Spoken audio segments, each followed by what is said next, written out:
Maaf, tadi setelah dunia itu ada alam apa? Kubur. Sebelum pindah ke akhirat, pertengahannya ada alam kubur. Nih lihat sini nih. Kalau orang sudah selesai di alam ini, maka Allah wafatkan. Kullu nafsin dha'iqatul maut. Setiap yang punya jiwa akan kedatangan maut. Siapa yang bawa maut? Namanya malakul maut. Kalau malakul maut sudah bawa maut, maka dia mulai mewafatkan sampai meninggalkan dunia ini. Apa dalilnya Ustaz? Quran surah 32 ayat yang ke-11, paling kanan sebelah bawah. Qul yatawaffakum malakul mautil ladzi wukkila bikum. Kata Allah, katakan Muhammad kepada semua umatmu, setiap yang punya nyawa itu akan diutus malakul maut untuk mencabut nyawanya. Datang maut, makanya orang yang belum meninggal, yang belum dicabut, namanya disebut oleh Al-Quran dengan nama mayitun. Nih, ada ya-nya, ada taknya. Ya-nya ada tasdidnya begini. Mayit, kalau ada tasdid berarti artinya CM, calon meninggal. Jantung jangan tersinggung kalau dikatakan mayit ya. Iya. Sama dengan ustad. Iya. Innaka mayyitun wa innakum mayyitun. Engkau mayit, mereka pun mayit. Engkau akan wafat, mereka pun wafat.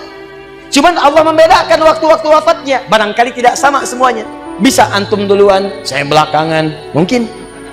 Atau mungkin juga ditukar, jangan salah, bisa ditukar. Saya belakangan, antum duluan, bisa. Gak ada bedanya Ustadz. Ya sudah, saya duluan, bisa setelah antum. Nah, dipakai tasdid. Kalau datang maut, maut datang, maut lewat malakul maut. Maut ini mengambil nafas, diambil tasdidnya nih, ambil ke atas. Begitu diambil, qul yatawaffakum malakul mautil ladzi wukkila bikum. Kullu nafsin dha'iqatul. Ya ayyatuhan nafsul mutmainnah, sesuatu yang tenang. Dalam bahasa Arab disebut dengan sukun. Sukun itu tenang, alamatnya sukun bulat. Ini bulat dalam ilmu loghah. Bulat jadinya, hilang tasdidnya. Maka kalau mayit itu artinya nyawanya sudah tidak ada. Mayitun masih ada nyawa, diambil malakul maut jadi mayitun. Nih, alam kubur. Begitu pindah ke sini, datang malakul maut, dicabut nyawanya, maka diwafatkan, ditinggalkan dunia ini. Maka orang mengatakan telah meninggal dunia. Artinya apa? Ditinggalkan dunianya. Lihat sini, fokus. Karena alam kubur beda sifatnya dengan dunia, lain tempatnya, lain keadaannya, maka lain pula bekalnya. Jangankan alam kubur, beda tempat di dunia saja sudah beda keadaannya. Anda orang Indonesia ingin datang ke Malaysia, kalau bekalnya tidak ada Anda bawa, tidak akan mungkin Anda bisa masuk. Apa di antara bekalnya? Ada paspor yang mesti distempel begitu masuk imigrasi. Pergi lebih jauh lagi, misalnya saya pengen ke Australia, maka Anda harus ngajukan untuk mendapatkan visa. Lebih jauh ke Amerika, visanya bisa lebih sulit lagi. Maka bagaimana dengan alam kubur yang sifat keadaannya beda dengan dunia? Makanya bekalnya pun tidak akan sama. Jadi kalau Anda cuma mengumpulkan bekal dunia, maka semua bekal itu akan ditinggalkan saat di dunia. Maka orang mengatakan meninggal dunia, maksudnya meninggalkan dunia dengan semua bekalnya. Nih, maaf ya, jam dunia, baju dunia, handphone dunia, gelas dunia. Jadi semua yang kita dapatkan di dunia, rumah yang luaskah, mobil yang mewahkah, pakaian yang glamorkah, kalau sudah meninggalkan semua alam dunia itu, maka hilanglah semua yang kita kenakan. Habis semua kita tinggalkan. Walaupun Anda koleksi yang bagus-bagus, tetap tidak akan pernah dibawa. Jangankan Anda, yang mengantarkan saja tidak akan menyertakan. Silahkan cek. Anda punya koleksi mobil paling bagus, apakah saat wafat dikuburkan dengan mobilnya? Tidak. Anda punya handphone paling mewah, kenangan tingkat tinggi. Di handphone itu suka dipakai bikin status tentang hadis, tentang ayat, tentang tafsir. Tiba-tiba ketika akan wafat, Anda wasiat kepada istri Anda tercinta, Mama, ini handphone kesayangan Papa, handphone bekal ibadah. Tolong kalau meninggal, kuburkan dengan handphonenya. Kalau Mama kangen, miss call aja. Mustahil. Tuh air, mereknya Bengkulu Fillah. Nikmat di dunia, tapi apakah ketika masuk ke alam kubur dibawa? Tidak. Selesai. Maka bagian pertama, Anda mesti sadar, ini yang mau saya sampaikan. Dan dari sini saya akan lebih fokus kepada apa yang ingin saya sampaikan. Kita mesti sadar teman-teman sekalian, pertama kata Allah kita akan wafat. antum akan meninggal.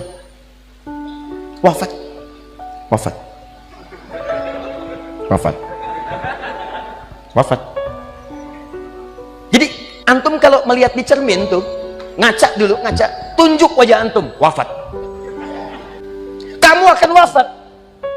Ketika Anda sadar Anda akan wafat, meninggalkan dunia ini, maka Anda mesti paham, udah punya bekal belum untuk pulang?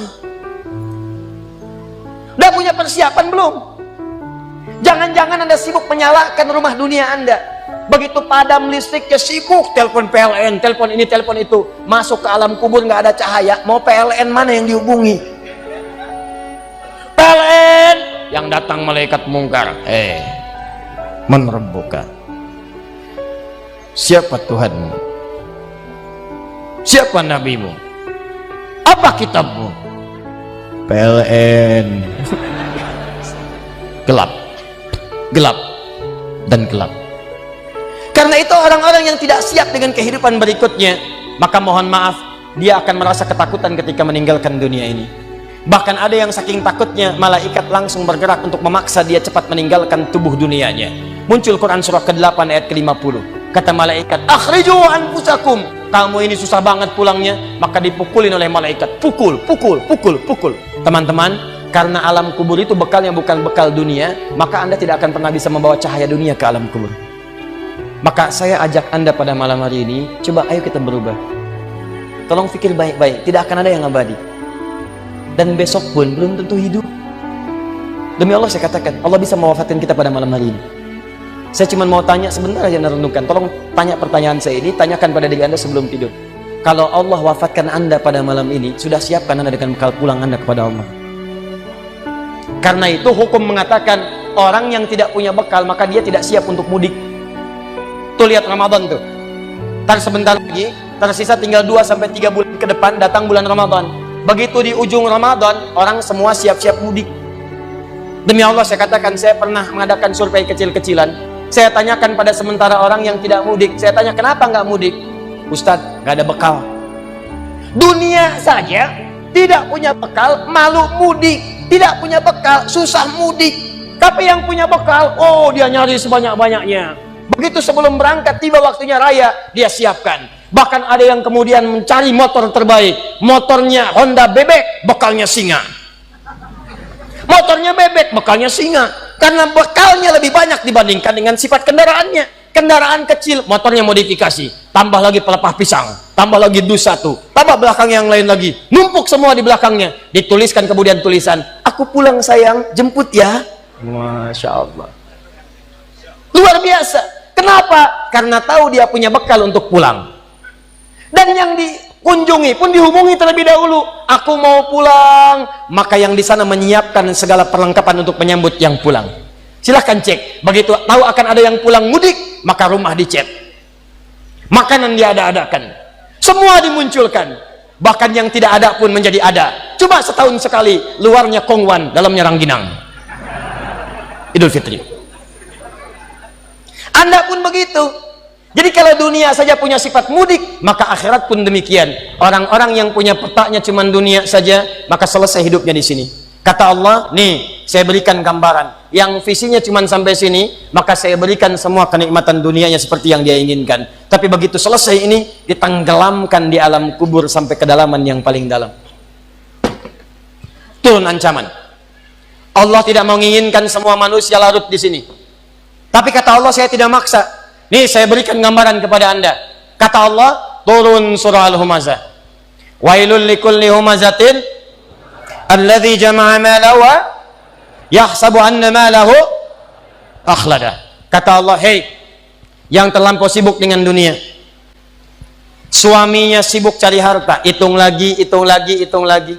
Istrinya sibuk kumpul-kumpul dengan sesamanya, cuma membicarakan harta suami. Sosialita yang senang dengan kumpul-kumpul saja, tidak ada manfaatnya, cuman ngobrol, cuman gibah, cuma macam-macam. Makanya ketika menyebutkan kalimat saling cela, saling ngobrol, menggunakan tak marbutah. Tak marbutah menunjuk pada perempuan. Wailul likulli humazatil lumazah, pakai tak, sedangkan tak sifat menunjuk pada perempuan. Muslim laki-laki, kalau ingin jadikan perempuan tambah tak di ujungnya. Muslimah. Mukmin laki-laki, perempuan mukminah. soim laki-laki, perempuan, wah itu dia. Sesuatu yang kokoh, kuat, berwibawa, mantap, punya tenaga. Makanya tanda-tanda laki-laki pun beda. Punya kumis, laki-laki berkumis, perempuan tidak. Punya wibawa, punya kata-kata yang kuat. Makanya kalau ada laki-laki suaranya sedikit gemulai saja, itu akan kehilangan sifat wibawanya.